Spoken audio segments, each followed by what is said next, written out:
우리 영이신 로고스 하나님께서 우리 인간의 육체를 입고 오셨습니다. 이걸 기념하는 것이 성탄절입니다. 그죠? 근데 저는 오늘 고민이 한 가지 생겼어요. 솔직히 눈에 보이는 것도 설명하기가 쉽지 않거든요. 야, 여기 식당 한번 가봐. 야, 이거 진짜 맛있어. 어떻게 맛있는데? 설명하기 쉽지 않거든요. 제가 표현이 푸짐한 편인데도 설명하기가 쉽지 않거든요. 그런데 눈에 안 보이는 예수님 소개하려니까 보통 어려운 게 아니에요. 그래서 여러분, 비록 좀 산만할 수 있지만 저에게 20분, 좀 길게 보면 25분 기도해 주세요. 저에게 귀를 기울여 주셔서 제가 전하고자 하는 이야기를 잘 들어주시기 바랍니다. 안 보이지만 없다라고 단정할 수 없는 게 되게 많습니다. 그죠? 물리적인 것 속에서도 공기 보여요? 안 보여요? 안 보이죠? 누가 옆에서 방구 끼면 냄새가 영향을 받습니다. 심히 불쾌해지고, 공기가 만약에 여기 좀 부족하면요 머리가 어지러워지고 하품이 납니다. 공기가 안 보이지만 영향을 미치고 있는 거예요. 공기가 기압의 차에 따라 이동하기 시작합니다. 빨리 이동하면 이게 뭐가 됩니까? 바람이 되고 태풍이 되겠죠. 안 보이는데 배가 뒤집어져요. 쓰나미가 일어나고요. 안 보이지만 분명히 있습니다. 물리적인 것뿐만이 아닙니다. 감정적인 것도 있습니다. 안 보이는 거. 미움. 여러분, 히틀러가 유대인을 미워하는 마음으로 몇 명을 죽였는지 아세요? 공식적으로만 600만 명, 6 million people을 죽였어요. 미움입니다. 엄청난 힘이 있습니다. 보이지 않지만 분명히 있는 겁니다. 그리고 사랑. 그놈의 사랑 때문에 그 인간과 오래오래 살고 계시지 않습니까? 사랑, 굉장히 강력한 힘이 있습니다. 이념과 사상, 최근에 우크라이나 전쟁을 통해서 우리는 소식들을 보고 있습니다. 이념과 사상이 맞지 않습니다. 그것 때문에 수많은 어려움이 생깁니다. 보이지 않지만 분명히 있습니다. 냉전의 시대가 다가왔습니다. 그리고 나라들 간의 무역과 전쟁에도 개입을 합니다. 이념과 사상입니다. 보이지 않습니다. 그런데 없습니까? 있습니까? 있습니다. 여러분의 가치관과 트라우마, 가치관도 보이지 않습니다. 근데 여러분, 열심히 여러분 힘을 내서 공부하고 열심히 노력하는 것은 여러분이 가진 가치관 때문이에요. 여러분이 가진 트라우마 때문에 아무것도 못하는 사람들도 있습니다. 무기력해지고요. 그런데 더더욱 영적인 것도 보이지 않지만 분명히 있습니다. 한번 따라할까요? 죄, 죽음 이후의 영원한 세계와 그리고 하나님도 보이지 않습니다. 근데 없다라고 여러분 단정할 수 있어요? 없어요? 우리 인간의 몸이 실제 같지만 여러분 우리 바디가 실제 같잖아요. 그런데 그 안에 여러분의 영혼이 진짜예요. 여러분, 겉으로 보이는 바디만 있고 영혼이 빠져나가면 그건 시체가 되는 거예요. 아무리 사랑해도 그 안에 영혼이 없으면 같이 데리고 살 수가 없어요. 어제 저는 마음 아픈 소식을 들었습니다. 제가 여기 캐나다 오자마자 회계 업무를 맡겼던 회계사 분이신데요. 그전 저희 교회 뭐 T4나 이런 것들 감당하시고 제가 자주 찾아뵀던 분인데 그 차상범 회계사님이 23일 날 돌아가셨어요. 소천하셨어요. 얼마 전에도 통화했거든요.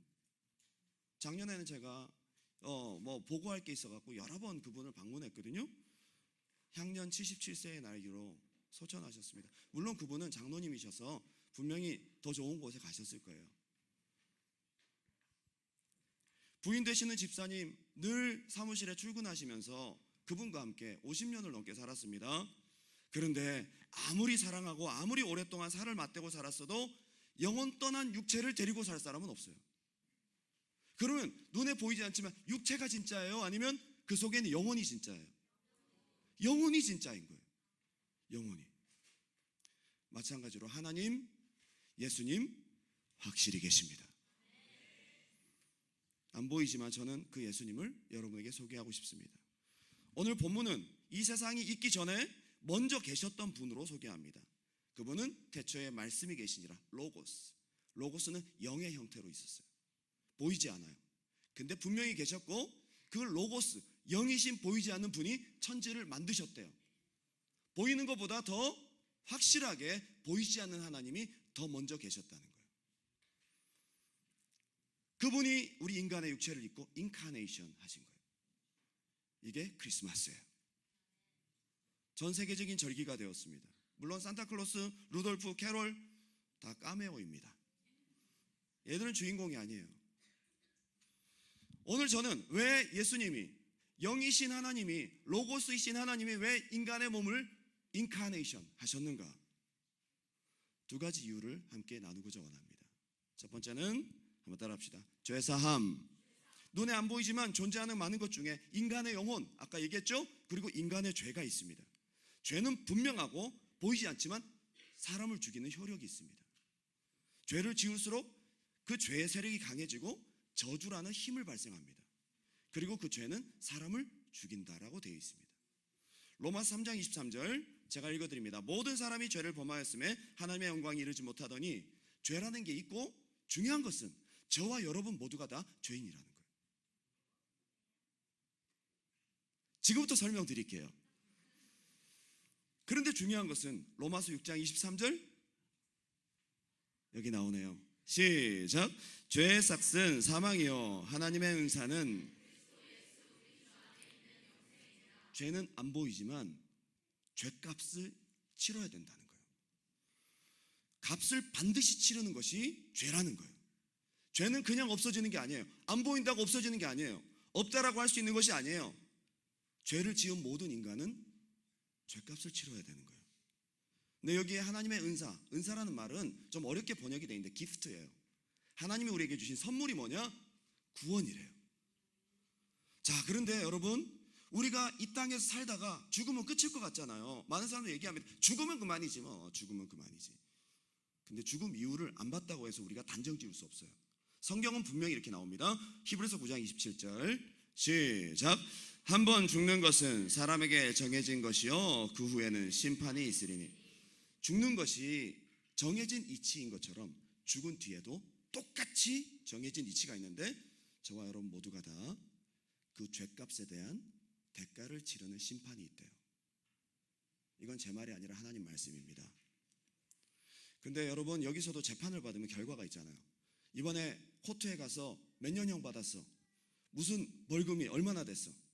결과를 우리가 기다린 것처럼 인간이 죽고 난 다음에 그 뒤에 심판을 받는데 그 심판에 대한 결과가 있다고 얘기를 해요.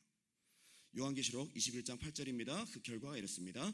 그러나 두려워하는 자들과 믿지 아니하는 자들과 흉악한 자들과 살인자들과 음행하는 자들과 점술가들과 우상 숭배자들과 거짓말하는 모든 자들, 한마디로 죄인, 한마디로 죄를 가진 인간들은 불과 유황으로 타는 못에 던져지리니 이것이, 한번 따라합시다. 둘째 사망.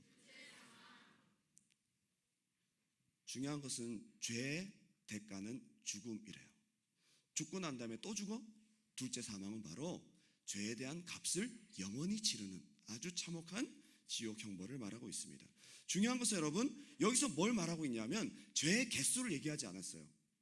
죄의 정도를 얘기하지 않았어요. 죄의 개수, 정도에 상관없이 죄는 경중 없이 값이 있는데 사망이래요. 한마디로 죄가 한 개든 만 개든 10만 개든 이 세상을 살아가면서 죄를 하나 이상으로 지은 모든 죄를 가진 존재를 죄인으로 보는 것이 성경의 정의입니다. 저는 이걸 생각하면서 처음에 하나님이 속이 좁다고 생각했어요. 하나님 이렇게 속이 좁아, 좀 봐주지. 그런데 그게 아니었어요. 하나님 자체가 죄를 용납하실 수가 없고 하나님 나라는 죄가 없는 곳이어야 되기 때문이에요. 그래서 죄인이 갈 수가 없는 거예요. 하나님 나라가 아니면 다른 곳을 가야 돼요. 다른 곳을 가야 돼요. 그런데 그 다른 곳이 둘째 사망, 불과 유황으로 사는 영원한 불못이라고, 지옥 형벌이라고 얘기하고 있어요. 여러분 머리 흔들면서 없어. 예, 여러분 스스로를 위로하고 사세요. 그러나 그 뒤는 책임질 수 없어요. 저는 여러분 아까 물이 있네요. 예.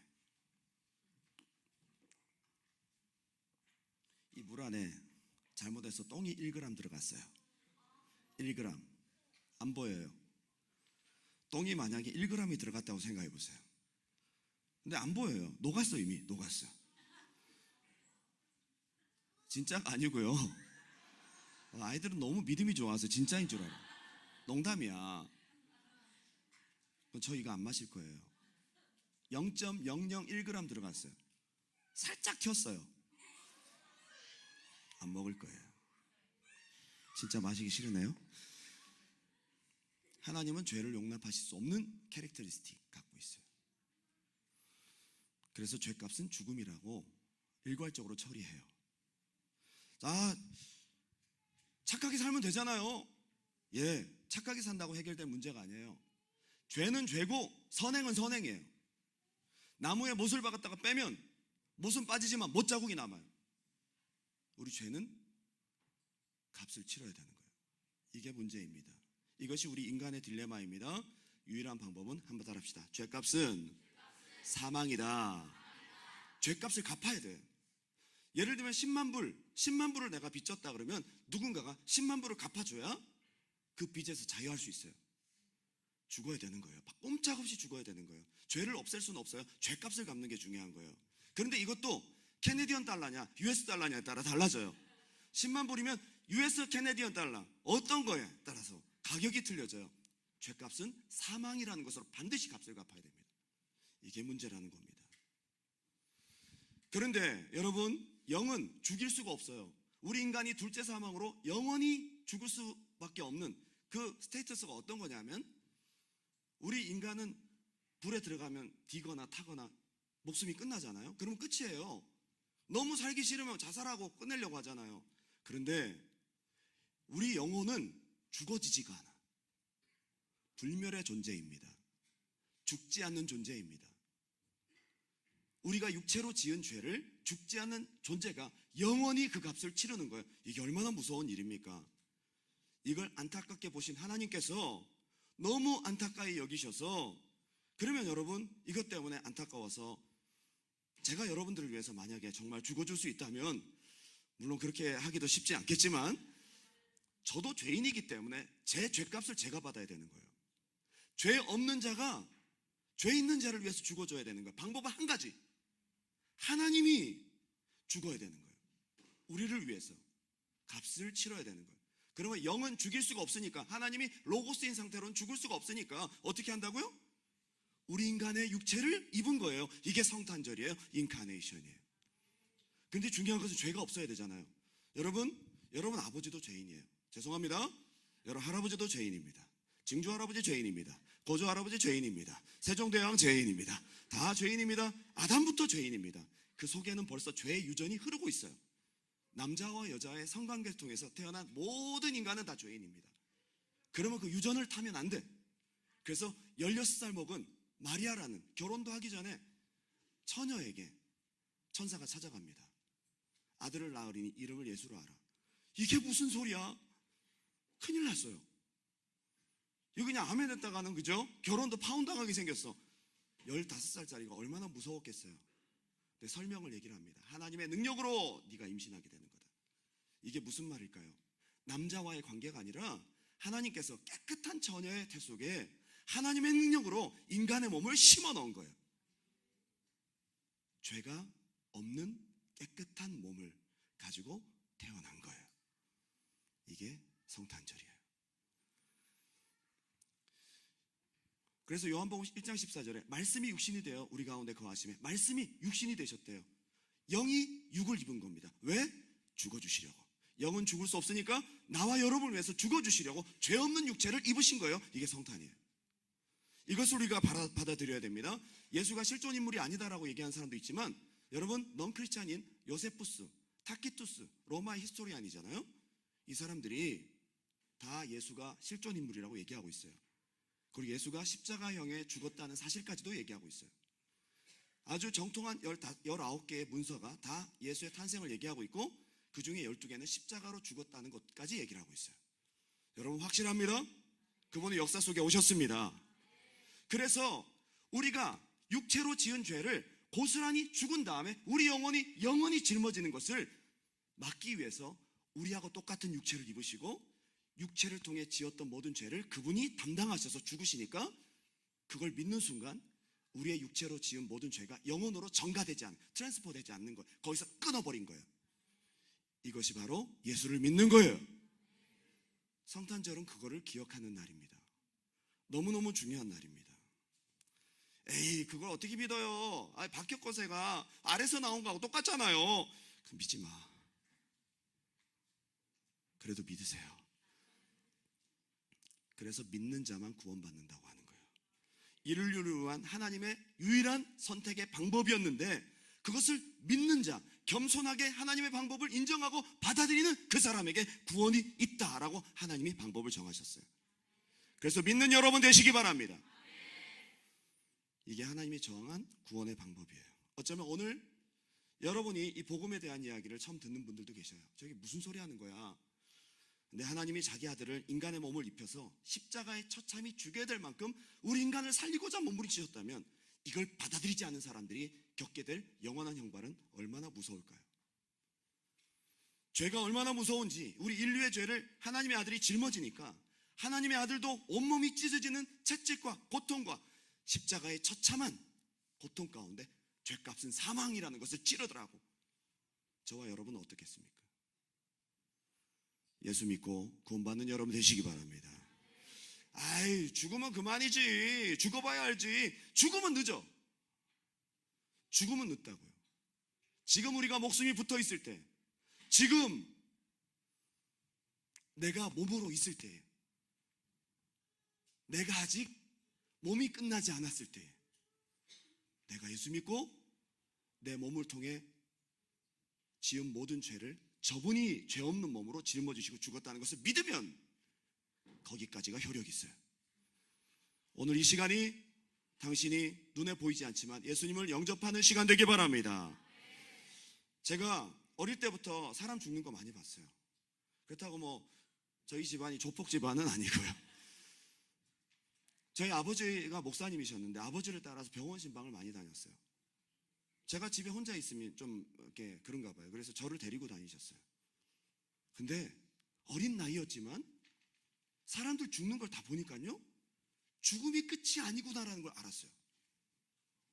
어떤 사람은요, 술주정뱅이에다가 완전히 교회 나간다고 애들 때리고 막 그랬던 사람이 죽기 전에 자기 눈에 지금 뭐가 보인대. 저기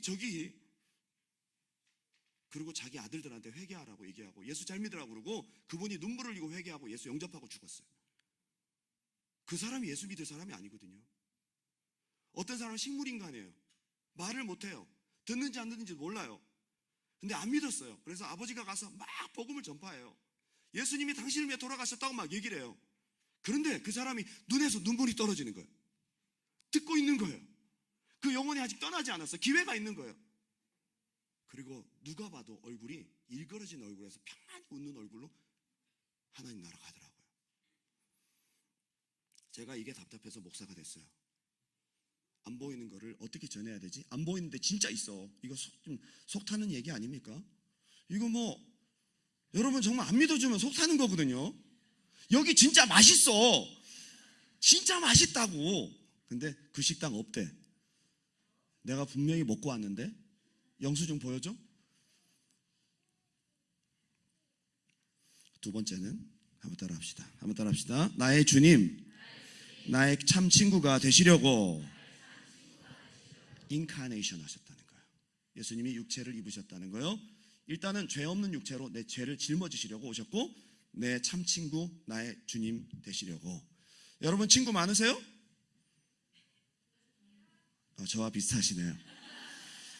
참 좋으시겠어요. 그래도 저보다는 친구가 많으실 것 같아요. 전 진짜 친구가 별로 없어요. 저도 친구가 옛날에 정말 많았는데 세월 흐르고 지역 바뀌고 삶에 바쁘고 가치관 달라지니까 옛날 친구 없더라고요.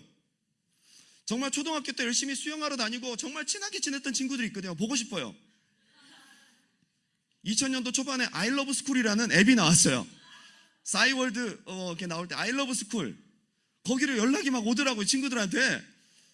어떤 애는 지금 금융감독원에 있고 어떤 애는 어디 있고 별의별 아이들이 다 있더라고요. 그렇게 막 연락하고 만나자 그러고 20년이 넘게 지났어요. 한 번도 못 만났습니다.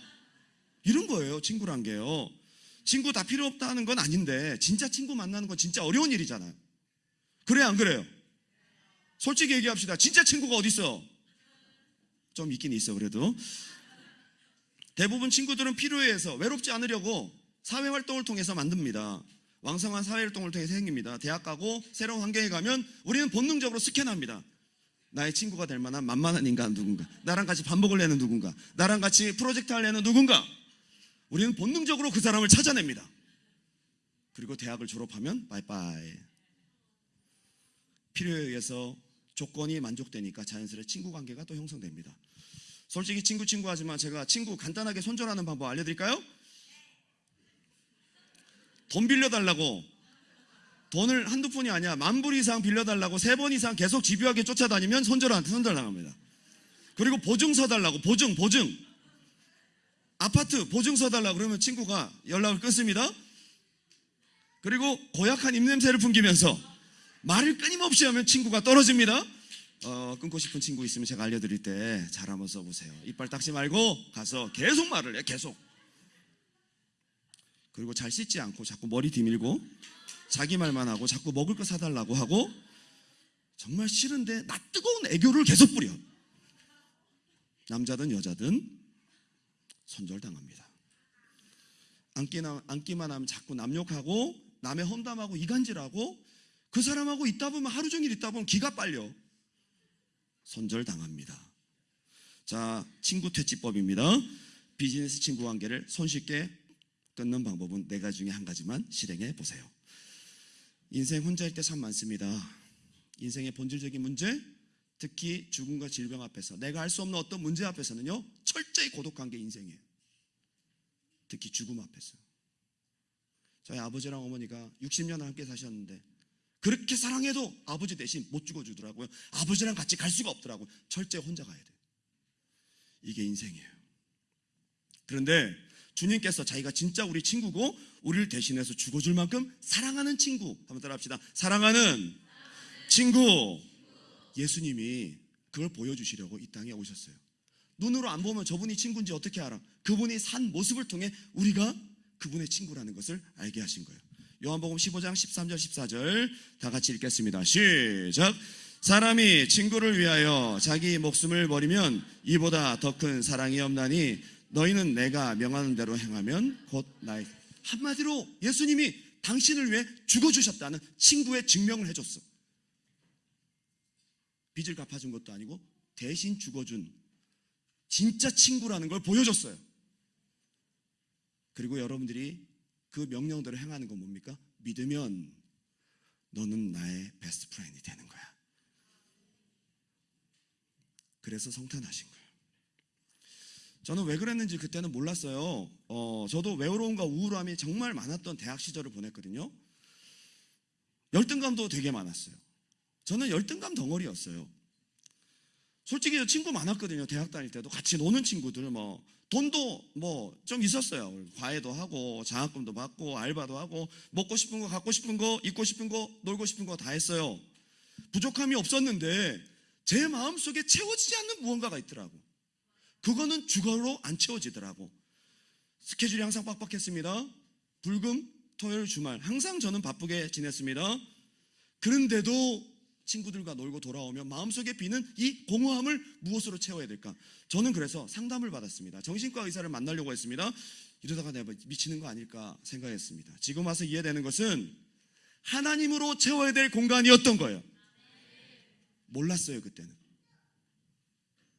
이걸 저는 빨리 느껴서 감사해요. 하나님으로 채워야 될 공간이 있음에도 불구하고 이 아쉬움을 느끼지 못하고 이 세상에 취해서 사는 거 불행한 거예요. 저는 그때 그걸 느꼈고 지푸라기 잡는 심정으로 교회를 가서 주님을 만났어요. 그런데 주님 만나고 나니까 그토록 친구들과 놀고 얘기하고 안 채워지던 그 무언가가 채워지는 거예요. 놀라웠어요. 너무 쉽게 해결돼서. 그 공간은 예수님입니다. 하나님입니다. 인간 속에는 종교성이라는 게 있잖아요. 우리가 하나님이 필요하다는 증거예요. 결론을 맺겠습니다. 윌리엄 카우퍼라는 사람이 있었습니다. 젊은 나이에 성공한 변호사가 되었어요. 그리고 영국 국회의사당 앞에서 비중 있는 변호를 맡기로 했습니다. 젊은 나이에 큰 사건을 맡은 거죠. 열심히 그걸 준비하다가 어느 순간 그가 지쳐버립니다. 지나친 스트레스로 인해서 쓰러지고 맙니다. 출세 가도를 달리던 그가 어느 순간 인생이 공허해지기 시작합니다. 32살의 나이였습니다. 너무나 고통스럽고 내가 이걸 왜 해야 돼? 너무 사는 게 힘들다라는 생각들이 갑자기 확 들어오기 시작합니다. 그래서 죽어야 되겠구나. 자살하려고 합니다. 그래서 템스강에 가서 뛰어내리려고 마차를 빌립니다. 마차에게 돈을 주고, 마부에게 돈을 주고 템스강 가자고 해서 템스강 중간에 딱 세워달라고 했어요. 근데 마차 마부가 가지 않고 딱 지켜봅니다. 그 마차 마부가 간 줄 알고 템스강을 뛰어내리려고 이렇게 보고 있는데 죽어야 되겠구나 해서 뛰어내리려고 난간을 올라가는데 그 마부가 달려와서는 젊은 사람 왜 이렇게 그러면서 죽지 못하게 그를 막 에워싸면서 앞길이 창창한 젊은이가 이렇게 죽으면 안 돼. 용기를 가져. 그래서 살았어요. 그래서 집에 돌아와서 약을 먹고 죽어야 되겠구나 해서 음독 자살을 시도합니다. 근데 생전 찾아오지 않던 이웃 사람이 문을 쾅쾅쾅 두드립니다. 문을 열어줬죠. 상태가 이상하니까 그 사람을 병원에 옮겨서 다시 살려냅니다. 세 번째 시도합니다. 이번에는 면도칼로 죽어야지 해서 동맥을 끊으려고 했습니다. 근데 끊는 순간 면도칼이 부러졌어요. 그래서 그 시도를 그만둡니다. 근데 제가 볼 때 아파서 그만둔 것 같아. 아프니까 이 방법은 아니구나. 그리고 마지막으로 이제 내가 꼭 죽는다 해서 집에 목을 매달 수 있는 밧줄을 해서 달았는데 그때도 참 이웃 주민이 영감 있는 사람이야. 그때 쾅쾅쾅 두드려가지고 문을 열고 목에 딱 매달리자마자 그를 바로 끌어내려서 그래서 그가 나는 죽을 수 없는 운명이구나. 윌리엄 카우퍼가 굉장히 슬퍼합니다. 그러다가 그 소식을 들은 이웃 주민 중에 하나가 크리스찬인데요. 윌리엄 카우퍼를 찾아갑니다. 선물을 들고 갔습니다. 왜 그러냐고 물어보면서 자연스럽게 예수 그리스도를 전파합니다. 지푸라기 잡는 심정으로 사람이 힘드니까 교회라도 한번 가볼까 해서 교회를 간 곳이 Amazing Grace라는 노래를 작곡한 존 뉴턴이라는 목사님의 교회였습니다. 거기서 은혜를 받아버렸네? 은혜를 받았어요. 그 마음속에 보이지 않던 깊은 우울감과 무기력과 무언가 그의 마음을 짓누르고 있던 것들이 안개처럼 순식간에 녹아지기 시작합니다. 예수를 영접하는 순간 무언가 할 수 없는 평안과 기쁨과 눈물과 감사와 살아야겠다는 의욕이 자기도 모르게 솟아오르기 시작합니다. 내가 왜 이러지? 내가 왜 이러지? 그게 바로 예수 그리스도를 영접한 심령입니다. 하나님 계신 것을 알았고 예수를 구주로 영접하면서 그 빈 공간을 채우게 됩니다. 그리고 그분이 새로운 삶을 살기 시작하면서 그분이 지은 곡이 찬송가 곡이 67곡이나 됩니다. 특별히 그분이 지은 가장 대표적인 찬양이 뭐냐? 찬송가 258장 샘물과 같은 보혈은 임마누엘 피로다. 이 샘에 죄를 씻으면 정하게 되겠네. 이후에 천국 올라가 그 노래를 지은 사람이 윌리엄 카우퍼예요. 영국 문학사에서 고전 문학사로 유명한 사람입니다. 당신이 죽어야 될 대신 돈이 아닌 노력도 아닌 오직 자기의 목숨을 들여서 당신을 죄에서 건져주신 예수님이 성탄하셨습니다. 죄인은 우리는 염치 없지만 오늘 마음을 열고 받아들여야 합니다. 그래야 삽니다. 그 방법밖에 없습니다. 그렇게 감격스러운 날이 성탄절입니다. 그리고 날 위해 죽어줄 영원한 친구라고 우리에게 스스로를 소개합니다. 우리의 숨쉬는 모든 순간에도 함께 하시고 보이지 않는 우리의 마음의 빈 공간을 평안으로 채우시고 우리가 해결할 수 없는 한계의 문제를 도와주시고 누구도 대신할 수 없는 죽음의 이후의 길도 예수님은 당신과 영원히 동반하실 것입니다.